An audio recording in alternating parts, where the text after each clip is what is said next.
Roger Stone here for Colonial Metals Group. Colonial Metals Group helps Americans protect their future with the most trusted store of wealth in human history. That's actual physical gold and silver. If you're retiring or you're retired, go to colonialmetalsgroup.com/stone right now for your free Roger Stone Colonial Metals Group Retirement Protection Kit. Or call 800-747-6589. That's 800-747-6589. Call now to receive your free home safe and up to $7,500 in free silver.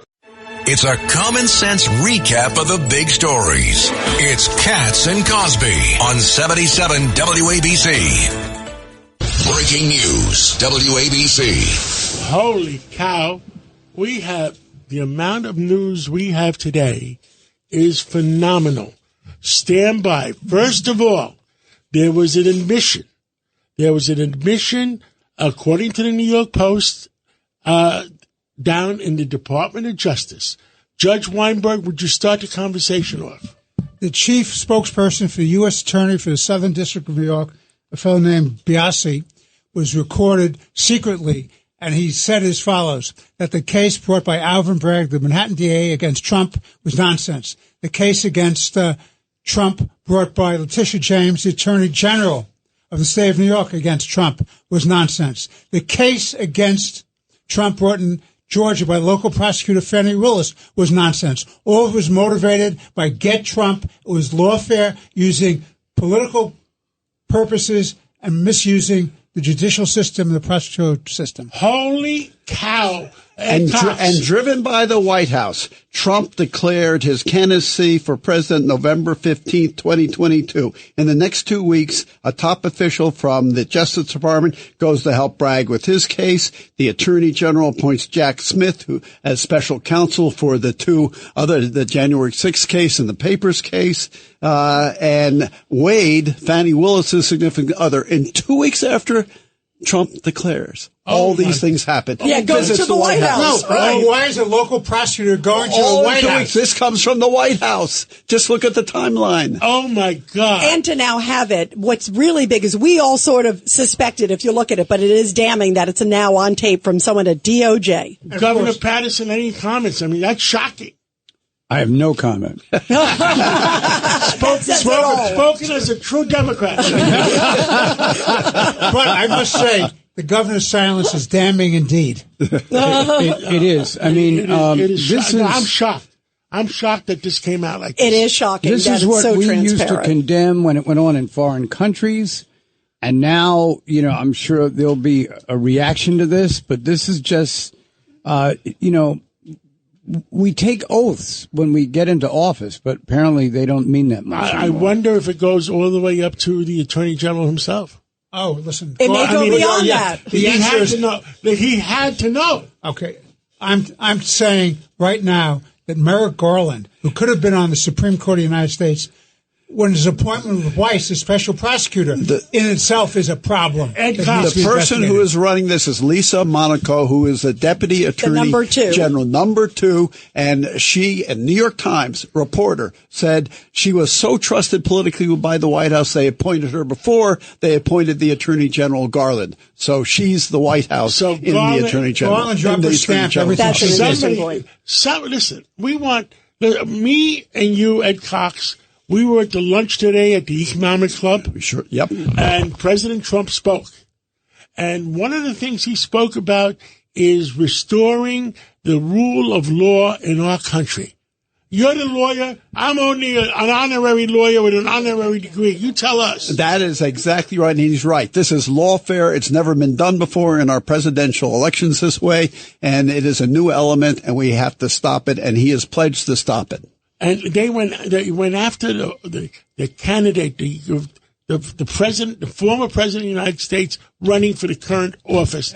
And they went after him. And they're continuing to, John, but by the way, this is not the first time they did that. They used the Congress and the whole impeachment process to go after Trump, too. So every institution they put their hands on, they corrupt. And they continue it. There was a hearing today on the January 6th case, and then you look at the flip side, Hunter Biden today. Hunter Biden looks like he's getting a deal out of this. Talk about the contrast. Let's go to the next thing. What's going on with Hunter Biden in California? Hunter Biden is being prosecuted on 9 counts of tax evasion, failing to file taxes. He announced that he was willing to take a so-called Alford plea, which is not an admission of the underlying facts of guilt, but he has no objection to being sentenced. The U.S. District Court judge is reviewing whether or not to accept it. He's not obligated to accept it. It's a very big deal. What's the interpretation? And Your Honor, give us your interpretation of that. My interpretation legally is he thinks it gets him off the hook of a trial. Why do you take an Alford plea to avoid a trial and being convicted of more serious charges and more serious sentencing? Your father's going to pardon you. Right, exactly. Right. It gets hold on. Most important politically, it gets the Democratic Party and Harris off the hook because all the evidence of influence peddling coming out of the Biden family influence peddling. What happens doesn't come into evidence. Exactly. Now, Governor Patterson, am I right that he may have offered that plea, but the judge doesn't have to accept it? Exactly. They're debating it right now. In fact, Hunter Biden's on the stand because all they want to do is close the case because he's going to be pardoned. And hide all the stuff. All the evidence. Hide the evidence. Yes, that's what it's about. Hide the evidence that they would have to testify to under oath. Yes, because it would all come out. And guess what, John? A lot of people are talking today because the debate's next week. So who knows what could have started to come out before the debate. Now, the other thing, there's some more news. There's a lot more. Yeah, news. what a day. Me and How Ed many Cox. more? Me and Ed Cox. Can I wait in the hall? You may not, Governor Patterson. You may not. Me and Ed Cox were at the Trump Economic Forum today. Ed Cox, you were right on the dais with the president. Yep.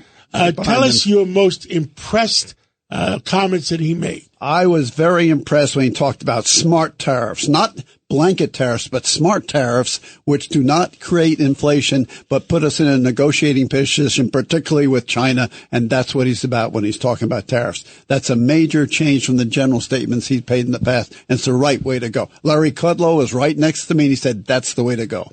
And I'll give you what I was impressed by. What I was impressed by that, a few weeks ago when I had dinner with the president, and I was sitting next to Kevin McCarthy, and I talked to Kevin today. And there was only 20 of us in the room, the one in Bridgehampton. And I said to the president started saying, I'm going to deport all the aliens. I said to him, and he acknowledged it. I said to him, Mr. President, you're not going to deport 20 million illegals. Why don't we just deport the criminals first? There we go. Good advice. Today, what happened at the lunch today? That's exactly what he said. He's honing his arguments. He is following my recommendation. He's very smart, Because that's what you want to. Hey, there are a lot of good people in the that come in. I understand it, but you can't deport 10 million people. And it says that the president listens to good advice, John. Yeah, which is a key thing if you're president of the United States. Deport the criminals. By the way, his speech was great. Second. Yep. Breaking news one more time. Yeah, one more time. Breaking news, WABC. Oh, my God, what's going on in New York City? There was a raid by the FBI. Okay, who's going to talk about that? I'll leave that to the governor. No, Judge Weinberg, go ahead. There was a raid by the FBI today. They raided the home of the deputy mayor, Sheena Wright. They apparently raided the home of the police commissioner, Caban. Phil Banks, too. But I understand. It's a separate issue. And Phil Banks was also raided. But they did do it on the same day. So that... What does that tell you? Tells you something. Somebody's mad at somebody. And it's very sad. I mean, it's really unfortunate that this is happening. This could be a real major change in what's going on in the city leadership. Now, I don't know what's going on. The 2 deputy mayors raided on the same day, and the police commissioner. And the only thing I did with the police commissioner today, I was in the dentist chair from 9 o'clock to 9:15. I get up to come to the office. At 9:16, the police commissioner sits in my same dentist chair.